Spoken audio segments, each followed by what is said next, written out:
नमस्कार, मैं सौरभ सिंह परिहार IBC 24 के इस YouTube चैनल पर आप सभी का स्वागत है। और मैं इस वक्त खड़ा हूँ 119 साल पुराना गौशाला पिंजरा पोल राजनांदगांव, जहाँ पर 1200 से ज़्यादा गायों की सेवा हो रही है, निस्वार्थ सेवा हो रही है। और मेरे साथ इस वक्त जो है आप देख सकते हैं तमाम जो पदाधिकारी हैं वो मौजूद है। खूबचंद पारक जी हैं जो इस गौशाला समिति के अध्यक्ष जी हैं, इसी तरीके से पुरुषोत्तम गांधी जी जो सेक्रेटरी हैं, और सबसे महत्वपूर्ण जिनके दादा के दादा अर्थात हेमंत आसवाल जी के दादा ने इस जो गौशाला की शुरुआत की थी। हम तीनों से चर्चा करेंगे और बताएंगे कि किस तरीके से सेवा हो रही है, कैसे कौन कौन से गाय हैं, कौन कौन कब क्या क्या होता है, पूरे विस्तार से बताएंगे। आइए चलते हैं। तो अभी हम पहुंच चुके हैं गौशाला के अंदर, और आप देख सकते हैं कि यहाँ पर अलग अलग काम हो रहे हैं। देखिए कि चारे की व्यवस्था की जा रही है, पानी की भी व्यवस्था है, शेड बनाए गए हैं, आप CCTV भी देखेंगे, और हवा भी है, कूलर भी दिया, पंखा लगाया गया है। आप देखिए कितना साफ पानी यहाँ पर दिख रहा है। इस तरीके से शेड है और अलग अलग व्यवस्थाएं यहाँ पर पूरी तरीके से है। मैं खूबचंद पारक जी से बात करूँगा। खूबचंद जी, आप लोग ये काम कर रहे हैं, इस काम को आज कितनी चुनौती देख रहे हैं आप? आपके लिए सरल है कि अभी भी चैलेंजिंग है? कोई भी काम जो होता है उसको चुनौतीपूर्ण ही मान के करना चाहिए, और समाज सेवा और उसमें भी अहिंसा परमो धर्म के लक्ष्य को लेकर जीव दया की दृष्टि से काम करना आज की तारीख में बहुत कठिन काम है। लेकिन गौ माता की कृपा से कोई भी काम रुकता नहीं है। बहुत सारे लोग हैं जो जीव दया के लिए उनको भावना बनती है, स्वयं होकर स्वस्फूर्त इसकी व्यवस्था में सहयोग भी करते हैं और काम बनते रहते हैं। देख रहे हो ये बीच में गार्डन जो बना हुआ है, हमारी गौशाला में बहुत सारे लोग अपने पिताजी के पुण्यतिथि में, अपनी माताजी की पुण्यतिथि में, अपने शादी की सालगिरह में, अपने जन्मदिन में, अपने बच्चे के जन्मदिन में एक दिन चारे का खर्च 11,000 रुपये देते हैं। और उस तिथि को हर 12 महीना अगले साल फिर वो तिथि आती है, तो हम उसको सूचना करते हैं। वो यहाँ आकर चारा वारा खिला लेते हैं और उसके बाद परिवार के साथ पिकनिक करना है या बैठकर पूजा वूजा करना। अभी आपके पास कितनी गाय हैं और कितना खर्च आ रहा है, ये बताएंगे? वही मैंने आपको बताया ना कि लगभग 1200 जानवर हैं। उसमें 150 के आसपास जानवर जो हैं, 150 से 200 वो दूध वाले हैं, और बाकी जिसको ठाठा जानवर बोलते हैं, डेड जानवर बोलते हैं, जो निरुपयोगी हैं, जिनको कट्टी पार ले जाते हुए पकड़ा गया है। आजकल खेती किसानी में गाय को पालना तकनीकी कृषि के कारण मुश्किल हो गया है, तो लोग उसको दान में देना चाहते हैं। ऐसा करके हमारे पास करीब 1000 के आसपास डेड जानवर है। अब वो डेड जानवर, तो ये खर्च आप लोग कैसे निकालते हैं इतने जानवरों का?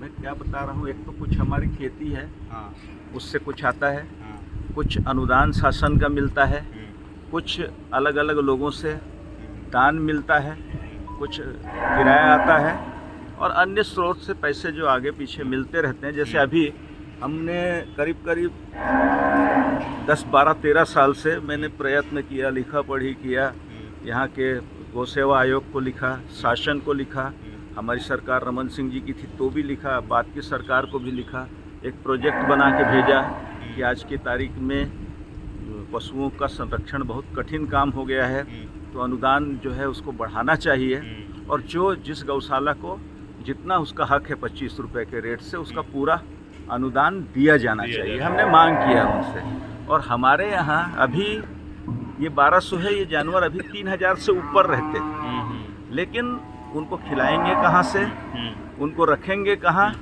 इस दृष्टि से हमको कुछ शेड बनवाने जरूरी थे। तो शेड बनाने के लिए हमने शासन से भी प्रोजेक्ट बना के भेजा था, तो शासन की तरफ से कोई पॉजिटिव रिस्पांस आया नहीं। दिल्ली से भी कुछ मिल सकता है कहा गया, तो हम दिल्ली भी गए थे। अच्छा, लेकिन नहीं मिला।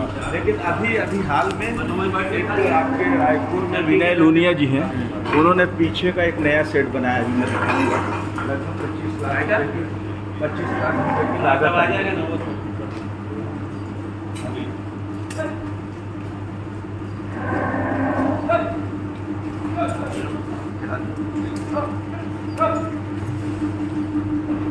लाख की लागत आई और 2 और लोग हैं, ये जो रामलाल जी चोपड़ा जिनका मैंने उल्लेख किया, जिन्होंने 120 साल पहले इस गौशाला की स्थापना की, उनका परिवार रायपुर में रहता है। वो जो बाईपास में वाल फोर्ट है ना, उस लेन पर मनवास है, वो मनवास वाले ही ग्रुप जो हैं वो चोपड़ा जी हैं। तो उनके परिवार से भी एक सेट लगभग 25 लाख की लागत से बनना है। उसका भूमि पूजन अभी रथ दूज के दिन हुआ है। और एक नांदगांव का ही एक और व्यवसायी है पारसमल ओस्तवाल करके, उन्होंने भी एक सेट, उसमें 30 लाख लगेगा, बड़ा सेट है, गार्डन का सेट बनेगा। तो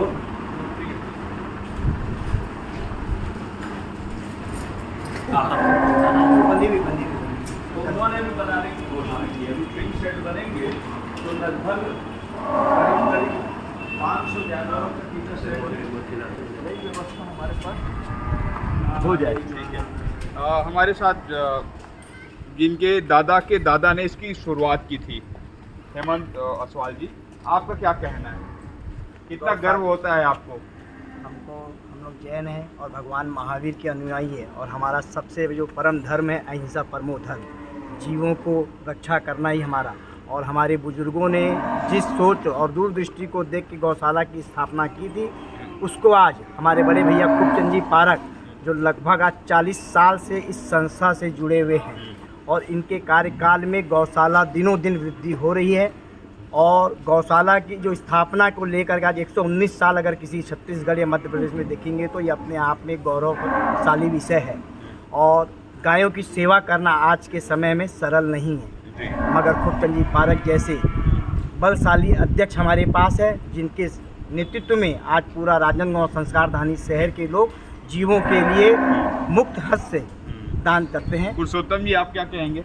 आप सेक्रेटरी हैं।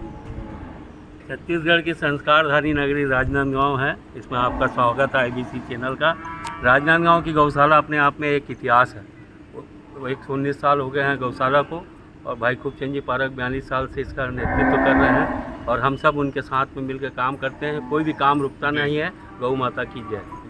तो ये थे हमारे साथ, आपने देखा कि पिंजरा पोल समिति राजनांदगांव के ये पदाधिकारी पारक जी, असवाल जी, गांधी जी, और निश्चित रूप से हम लगातार यहाँ पर घूम रहे हैं। और जैसे कि हमने आपको दिखाया, आप देखिए ये हरा चारा जो है खिलाया जाता है, गुड़ दिया जाता है, पैरा जो कट्टी है वो भी दिया जाता है। और जो अलग अलग समय पर जो है अलग अलग लोग जैसे आते हैं, गेट खुलवाना, नए में जाएंगे। ये देखिए गार्डन में बनाया है। ये गार्डन आप देखिए, यहाँ पर लोग आते हैं, बैठते हैं।